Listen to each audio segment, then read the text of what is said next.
지난 시간에 우리는 기도와 금식 외에는 이런 종류가 나갈 수 없다는 예수님의 말씀을 생각해 보았습니다. 우리는 부흥을 계획할 수도 없고 하나님의 성령의 주권적인 역사하심인 부흥을 만들어낼 수도 없습니다.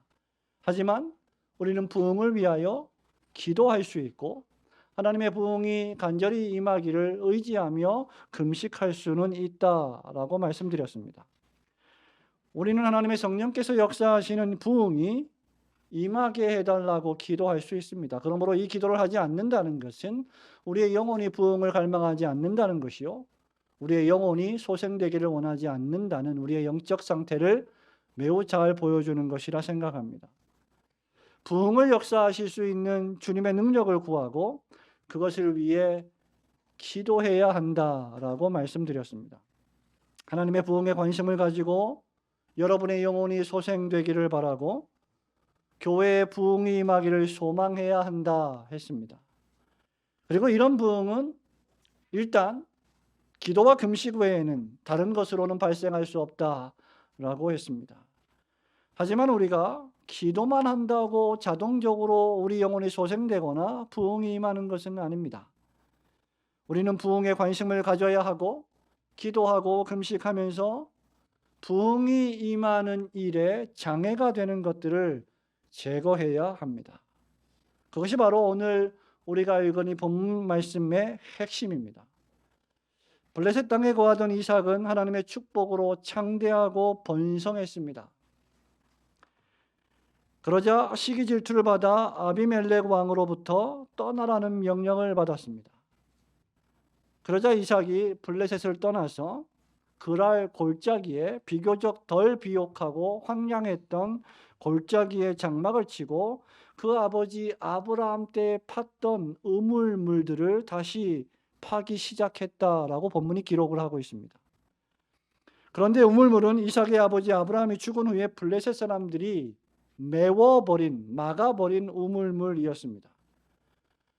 여러분, 물이 귀한 지역에서 우물물은 생존과 직결되는 것이었기에 우물을 메운다는 것은 살인 행위나 다름없습니다.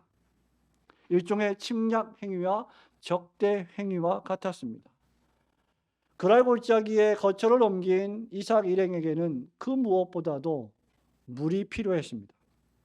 그런데 우물물들이 하나같이 더러운 흙으로 막혀 있었다는 사실을 우리는 본문을 통해서 알 수 있습니다. 그렇게 이삭은 이 우물물들을 다시 파야 했습니다. 이 말씀이 부흥에 있어서 의미하는 바가 과연 무엇일까? 우선 첫째로 참된 부흥을 위해서는 교회에 또 그리스도인들의 영혼에 진정한 영적인 음료가 필요하다, 영적인 생명수가 필요하다는 인식이 있어야 한다는 사실입니다. 우리 18절 말씀을 한 번 더 읽어보도록 하겠습니다. 18절입니다. 시작.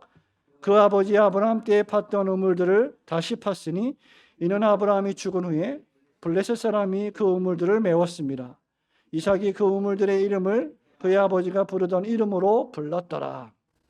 여러분, 이 말씀의 배경은 이삭이 살던 시기에 극심한 흉년이 들었던 배경이었습니다. 그러자 사람들은 자연적으로 먹고 살 것이 막막해진 사람들은 앞다투어서 비옥한 애굽 땅으로 이주하려 했습니다. 이삭 일행도 의심의 여지 없이 먹고 살 거리들이 있는 애굽으로 가려 했습니다. 그러나 여러분, 26장 2절에 따르면 하나님께서 애굽으로 가지 말라고 명령하십니다. 하나님께서 지시하시는 땅으로 가라고 명하십니다. 이삭은 그 말씀에 순종했습니다. 그래서 거한 곳이 바로 블레셋, 팔레스타인의 그랄 땅이었습니다. 그리고 거기서 오래 거주했다고 기록합니다. 하나님은 이런 이삭을 축복하셔서 12절에 보니까 이삭이 농사를 했더니 그 해에 100배나 얻었다고 기록하고 있습니다. 이삭의 직업은 농업이 아닙니다. 이삭의 직업은 목축업입니다. 그럼에도 불구하고 아무런 기술이나 능력이 없던 이삭이 농업을 했는데 100배나 결실을 맺었다는 것은 하나님의 크신 섭리와 축복의 결과였음을 우리는 기억해야 합니다. 성도 여러분, 말이 100배이지 100배가 여러분 상상이 가능한 일입니까? 여러분이 한 달 받는 월급의 100배를 받는다고 한번 상상해 보십시오. 그런 정도의 놀라운 축복을 이삭이 받았습니다.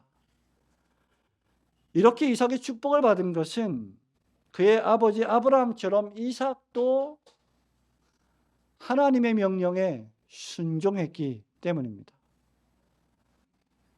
말씀의 순종, 여러분이 듣는 하나님의 말씀에 관한 순종은 엄청난 축복을 가져오는 방편입니다. 그런데 이런 성공으로 인해서 블레셋 사람들의 시기를 받았습니다. 블레셋 사람들은 이삭의 성공에 화가 나서 이삭의 아버지 아브라함 때에 팠던 우물물들을 전부 다 흙으로 덮어버렸습니다.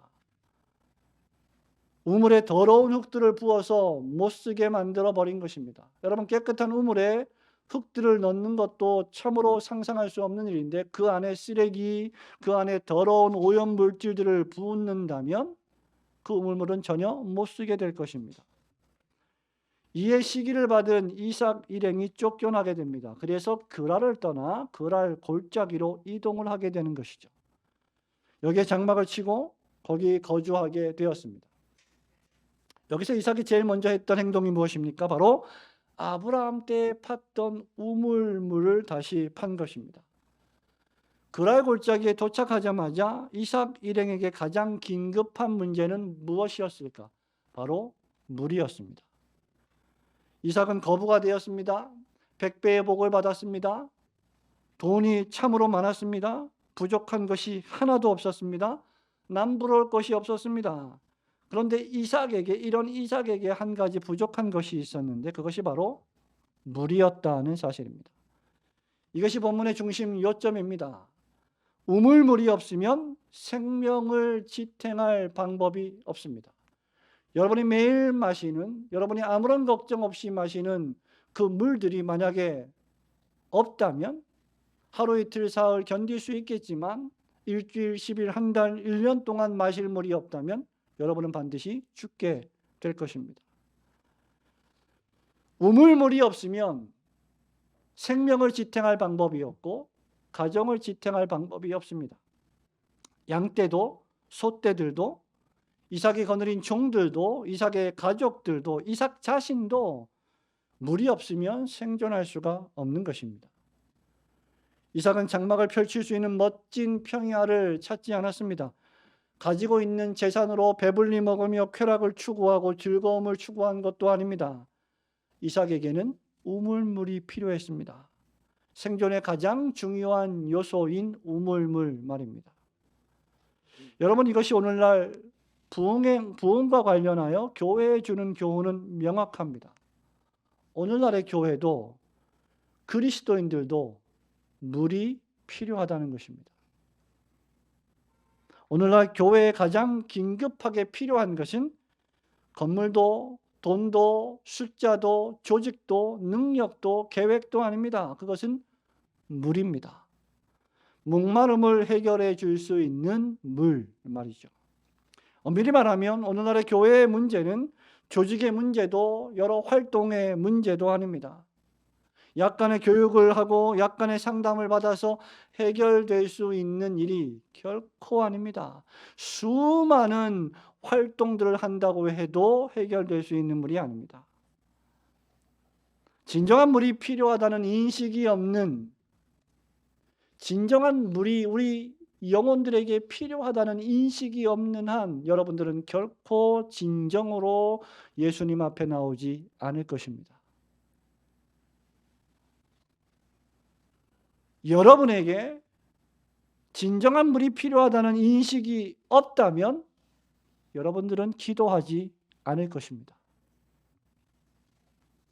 교회 역시 이러한 생명수가 필요하다는 인식이 없이는 진정으로 기도하지 않을 것입니다.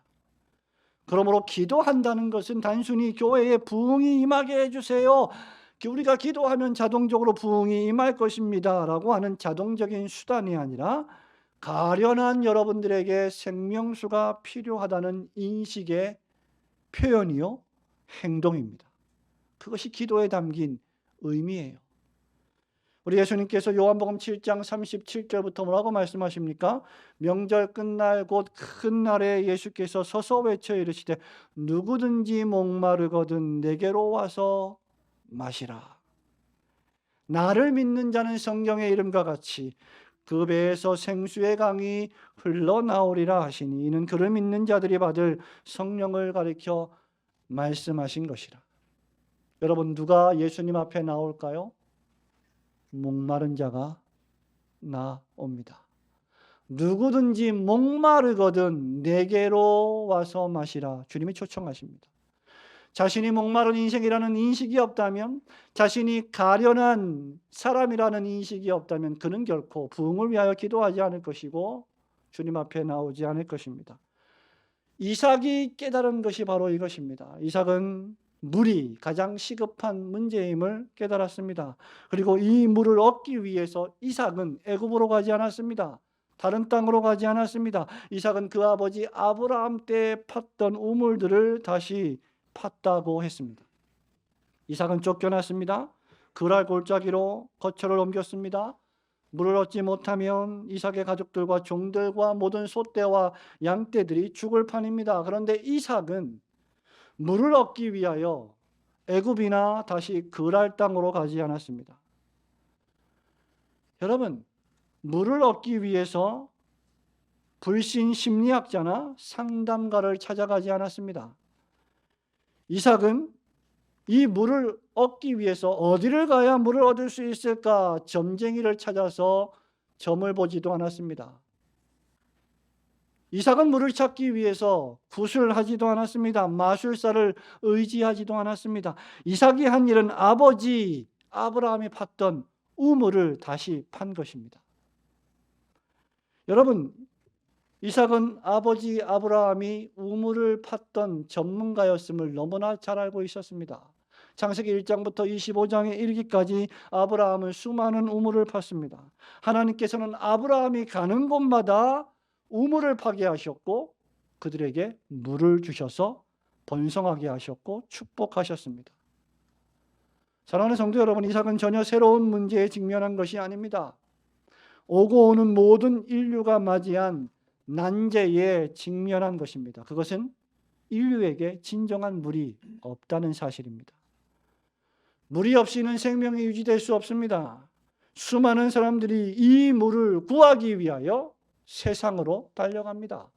이 목마름을 해결하기 위하여 육체의 정욕에 빠집니다. 안목의 정욕에 빠집니다. 누군가는 이생의 자랑에 빠져버립니다. 그러나 우리 예수님은 내게로 와서 마시라고 초청합니다. 예수 그리스도만이 진정한 여러분의 영혼의 생명수이시기 때문입니다. 믿으시기를 주님의 이름으로 축원합니다. 우리 하나님께서는 예수 그리스도 외에 구원을 얻을 만한 다른 이름을 우리에게 주신 일이 없으십니다. 여러분이 아무리 화려한 인생을 살고 아무리 돈을 많이 벌고 아무리 남들이 먹어보지 못하는 산의 진미를 먹고 입을 수 없는 비싼 옷을 입고 귀금속으로 치장한다 할지라도 여러분의 영혼은 가련합니다. 여러분의 영혼은 목마릅니다. 진정한 목마름의 해결은 주님만이 주실 수 있기 때문입니다. 지금도 2000년 전에도 구약 시대에도 모든 인간들은 죄인들입니다. 이 사실은 변한 적이 없습니다. 그들이 다 죽었고 죽어가고 있다는 사실이 이것을 증명합니다. 그리고 그 인간의 죄를 용서해 주시기 위해 오신 메시아 그리스도 역시 어제나 오늘이나 영원토록 동일하십니다. 변함이 없으십니다. 그러므로 우리 영혼의 부흥이 임하기를 원한다면 먼저 우리는 기도하면서 우리에게 예수 그리스도께서 얼마나 필요한 분이신지를 깨달아야 합니다. 참된 부흥을 위해서 생수의 강이신 우리 주 예수 그리스도께서 여러분에게 필요하다는 사실을 깨달으시고 매일매일 순간순간마다 구세주 예수 그리스도를 진심으로 환영하고 그분께 기도하시는 성도들이 되시기를 주님의 이름으로 축원합니다. 두 번째로 여러분 영혼의 교회에 참된 부흥이 임하게 하기 위해서는 여러분 안에 있는 더러운 흙들과 잡동사니들을 제거해야 합니다. 참된 부흥이 임하게 하기 위해서는 우물물 안에 더러운 흙들을 제거해야 한다는 말입니다. 여러분 18절 말씀을 한 번 더 보시기 바랍니다. 함께 읽겠습니다. 시작. 그 아버지 아브라함 때에 팠던 우물들을 다시 팠으니 이는 아브라함이 죽은 후에 그 우물들을 메웠습니다. 이삭이 그 우물들의 이름을 그의 아버지가 부르던 이름으로 불렀더라. 15절 말씀도 볼까요? 시작. 그 아버지 아브라함 때에 그 아버지의 종들이 팠던 모든 우물을 막고 흙으로 메웠더라. 여러분, 이삭은 우물들을 다시 팠습니다. 그런데 이 우물들을 다시 파는 일이 그리 간단하지가 않습니다. 그저 나무로 이렇게 막아놨다면 나무만 치우면 됩니다. 입구를 막아놨다면 입구만 치우면 됩니다. 그런데 블레셋 사람들이 아브라함 때에 더러운 흙으로 우물들을 덮어서 못쓰게 만들어 버렸습니다. 한때 아브라함과 그의 가족들과 종들과 짐승들이 배불리 먹고 마셨던 그 우물물들이 하나같이 다 막혀버렸습니다. 그러니까 이 우물물을 다시 길러내기 위해서는 우물을 파야 합니다. 다시 파야 합니다. 우물에서 더러운 흙들과 쓰레기들을 걸러내어야 합니다. 오늘날 교회가 고통을 당하는 이유가 무엇일까? 그것은 블레셋 사람들이 우물물을 마시지 못하도록 흙으로 덮어버리고 오물을 부어서 교회가 선명하지 못하게 됐다는 점에 있습니다. 지난 기독교 2000년의 역사 그리고 시시때때로 임했던 부흥의 역사를 여러분들이 조금이라도 읽어보신다면 이것은 매우 자명해집니다. 교회가 힘을 얻고 강성해지고 부흥했던 시기는 어떤 시기였을까요? 여러분, 교회가 돈을 많이 모아서 헌금을 많이 모아서 건물을 크게 짓고 사람들이 모여들고 교회 안에 돈이 풍성하고 부자들이 많아서 부흥이 임했을까요? 여러분, 그것들은 전부 다 부흥이 임한 결과들 중에 몇 가지들 뿐입니다. 교회가 힘을 얻고 부흥했던 시기들은 하나같이 기독교회의 근본 교리들, 복음의 메시지들, 구원의 중심 교리들이 교회의 강단들마다 설교되고 그 진리의 말씀을 들은 성도들이 그 말씀에 아멘으로 화답하며 순종하고 은혜를 받으며 엎드려 기도했던 시기들이었습니다. 그 반대로 교회가 시들해지고 어려움을 겪고 힘이 없으며 성장의 그래프가 꺾이고 초라해졌던 시기들은 하나같이 교회들조차 그리스도인들조차 기독교 복음 진리들을 믿지 않고 말씀에 순종하지 않았기 때문입니다. 교회의 강단들마다 오락으로 가득 차고 복음 진리들이 선포되지 못하며 성경의 기묘한 교훈들이 진리들이 소홀히 여겨지거나 부인되었기 때문입니다. 교인들이 교회에 와도 예수 그리스도의 십자가 복음을 듣지 못했기 때문입니다. 성도 여러분, 단 한 가지 예만 들어보시기 바랍니다. 여러분, 종교 암흑 시기를 역사 시간에 또는 기독교 역사 교회사 시간에 어떻게 배우셨습니까? 우리는 보통 종교 암흑 시기를 1000년이라고 말합니다. 기독교가 공인되고 난 주후 4세기 이후에 15세기까지 약 1000년 동안의 기간을 우리는 종교의 암흑 또는 신앙의 암흑 시기라고 부릅니다. 왜 그럴까? 로마 가톨릭 교회가 종교를 제도화하고 정치화하고 종교를 형식화했기 때문입니다. 신앙생활과 종교생활은 타성해져졌고 미신적 신앙으로 전락해버렸습니다. 마치 치성을 열심히 드리면 복을 받을 수 있다는 불교 철학처럼 기독교회 역시 그런 종교로 전락해버린 것입니다. 경건의 모양도 없고 경건의 능력도 사라져버렸습니다. 기독교의 근본 진리들은 선포되지 못했습니다. 교인들이 교회당에 와도 도무지 말씀의 메시지를 알아듣지 못했습니다. 라틴어로 선포되는 메시지들은 하나같이 성도들이 들을 수 없는 설교들이었습니다. 이때가 바로 교회의 생명력이 시들해진 때입니다. 그러나 교회는 로마 가톨릭 교회는 면죄부를 판매하고 미사를 드리면서 헌금을 많이 걷어들였고 그것으로 바티칸 성당을 지었습니다. 어마어마한 성당들을 지었습니다. 그러나 하나님의 능력은 임하지 않았습니다. 블레셋 사람들이 아브라함의 우물물에 흙더미를 붓듯이 사람들이 교회에 쓰레기와 잡동사니들을 부은 것입니다.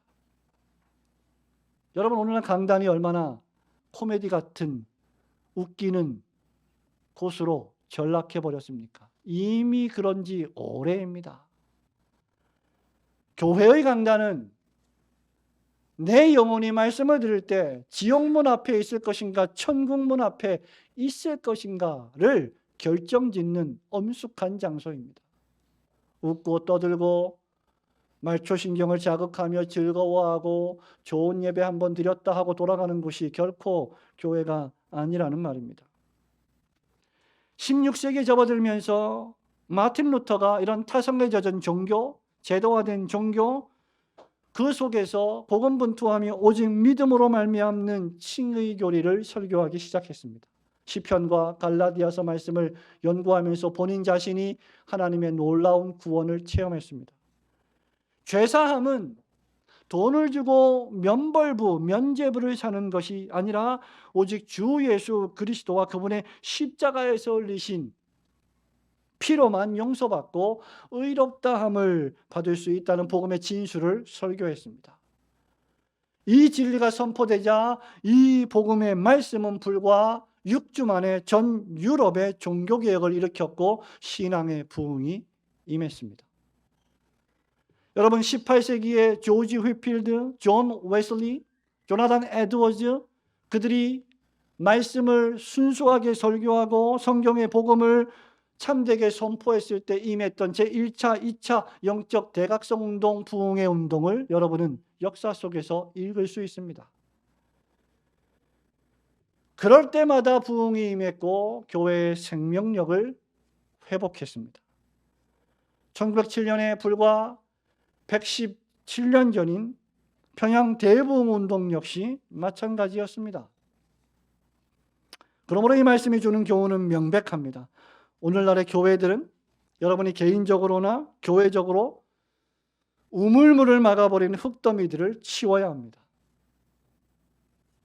기독교의 본질적인 교리를 부인하는 시대에는 어떤 부흥도 일어나지 않았습니다. 하나님을 존중하고 경배하며 경외하지 않는 시대에는 하나님의 부흥이 임하지 않았습니다. 그러므로 우리가 단순히 기도하자, 기도만 하자, 기도하면 부흥이 임할 것이다 라고만 말해서는 안 됩니다. 기도회로 모이는 것은 여전히 중요합니다. 모일 때마다 기도하는 것은 대단히 중대합니다. 기도하지 않으면 아무런 일도 일어나지 않을 것입니다. 하나님께서는 우리가 기도하기를 원하십니다. 그러나 동시에 하나님을 의지하며 기도하기를 원하십니다. 동시에 우리는 그와 마찬가지로 시급히 해야 할 일이 하나 있는데 바로 아브라함의 우물물을 다시 파야 한다는 것입니다. 우물물을 파면서 블레셋 사람들이 뿌려놓은 더러운 흙들과 쓰레기들을 치워야 합니다. 우리의 부흥은 단순히 기도하고 금식하는 외적인 모양에만 있어서는 안 됩니다. 성도 여러분, 단순히 주일이 되었기에 예배를 드리고 헌금을 하며 그런 종교 생활에만 있어서는 안 된다는 사실입니다. 내가 과연 진심으로, 진정으로, 신령으로 하나님 앞에 이 예배를 소중히 여기며 생명처럼 여기며 이 예배에 참석하고 있는지를 살펴보아야 합니다. 더 적극적으로 여러분 안에 있는 잡동사니, 흙더미들, 쓰레기들을 파내어 버려야 합니다. 복음의 진리들을 부인하거나 덜 믿게 만드는 것들은 무엇이든지 버려야 합니다. 하나님을 살아계신 하나님, 역사하시는 하나님, 통치하시는 하나님, 마침내 심판하시는 하나님, 여러분의 삶을 세세토록 신중하게 간섭하시는 하나님으로 믿지 않고 막연한 하나님, 희미한 하나님, 그저 우리에게 복을 주시는 하나님으로만 생각하게 만드는 잡동사니들을 버려야 합니다. 교회 10년, 20년, 30년 신앙생활을 했음에도 불구하고 하나님의 말씀을 전혀 이해하지 못하는 종교 생활을 청산해야 합니다. 성경은 그저 좋은 말이 기록된 책이 아닙니다. 그저 다른 책들과 같이 문학책과 같다는 쓰레기 같은 생각을 버려야 합니다. 성경은 하나님의 말씀입니다. 하나님은 천지 만물을 창조하신 전능하신 하나님이시요 통치하시는 하나님이시요 만물의 마지막에 가까웠을 때 재림하셔서 만물을 심판하실 심판의 하나님이십니다. 여기 앉아 계신 모든 영혼들이 다 그 마지막 날에 하나님 앞에 서야 할 때가 올 것입니다. 하나님은 당신께서 하신 말씀을 성경에 기록하게 하셨고 온 우주와 역사는 그리고 여러분의 개인의 삶 역시 하나님의 말씀이 성경 계시에 따라서 성취될 것입니다. 성경은 하나님의 말씀입니다. 주일날 여러분들이 목사를 통해서 듣는 설교는 온 우주와 역사를 통치하시는 전능하신 하나님이 하늘의 강단에서 선포하시는 말씀으로 들어야 합니다. 목사가 설교할 때 하나님의 말씀이라는 확신이 없이 설교하고 성도들이 설교를 들을 때 하나님의 말씀이라는 확신 없이 설교를 듣는데 그 예배에 그 설교에 어떤 능력이 임하겠습니까? 하나님을 부인하고 예수 그리스도를 믿지 않으며 성경의 권위를 인정하지 않는 사상이나 생각은 아무리 고상하고 화려해 보여도 그 어떤 것들이라도 쓰레기더미요 더러운 흙이요 잡동사니들입니다. 그러므로 하나님의 부흥을 위하여 기도하고 금식하면서 동시에 여러분 안에 하나님을 온전히 믿고 신뢰하지 못하게 만드는 여러 종류의 블레셋의 흙더미들을 파내고 치워버리시는 성도들이 되시기를 주님의 이름으로 축원합니다. 사랑하는 성도 여러분, 말씀을 맺습니다. 하나님은 우리가 무언가를 행동하기 전에 생각하기를 원하십니다. 가만히 앉아서 과연 우리 인생에 무엇이 시급한지 한번 생각해 보시기 바랍니다. 내 영혼에, 내 인생에 가장 시급한 것이 무엇일까? 우리에게 시급히 필요한 것은 우리의 죄 문제입니다. 그리고 메마르고 거의 죽어버린 우리의 영혼들이, 교회들이 소생되는 것입니다. 이것은 기도와 금식 외에는 발생할 수 없는 일입니다. 그러나 동시에 블레셋 사람들이 뿌려놓은 쓰레기들도 치워버려야 합니다. 그러나 그것으로 만족해서도 안 됩니다. 더욱 부단히 복음 진리로 돌아가야 합니다. 여러분들이 매주일마다 공부하고 있는, 연구하고 있는 하나님의 말씀의 근본적인 교리들을 공부하고 연구해야 합니다. 고린도전서 1장 26절부터 바울이 이렇게 말합니다. 형제들아 너희를 부르심을 보라. 육체를 따라 지혜로운 자가 많지 아니하며 능한 자가 많지 아니하며 문벌 좋은 자가 많지 아니하도다. 그러나 하나님께서 세상에 미련한 것들을 택하사 지혜 있는 자들을 부끄럽게 하려 하시고 세상에 약한 것들을 택하사 강한 것들을 부끄럽게 하려 하시며 하나님께서 세상에 천한 것들과 멸시받는 것들과 없는 것들을 택하사 있는 것들을 폐하려 하시라니 이는 아무 육체라도 하나님 앞에서 자랑하지 못하게 하려 함이라. 여러분은 여러분 스스로를 어떻게 평가하십니까? 문벌 좋은 자입니까? 뛰어난 자입니까? 지혜로운 자입니까? 능력이 많은 자입니까? 성도 여러분, 이 말씀은 자명합니다. 하나님은 아주 작은 자라도 부흥의 도구로 쓰실 수 있으십니다. 이 자리에 참석한 우리의 어린 아이들이 부흥을 위하여 기도할 때 하나님은 이 아이들을 쓰실 것입니다. 기도하고 금식하며 우리 안에 있는 쓰레기들과 흙더미들을 치워버리고 진리의 말씀을 계속해서 묵상한다면 하나님께서 우리에게 참된 부흥을 보내어 주실 것입니다. 블레셋 사람들이 메워버린 여러분 안에 있는 우물물의 더러운 것들을 치워버리고 생수의 강이 흘러나오게 하시는 성도들이 되시기를 주님의 이름으로 축원합니다.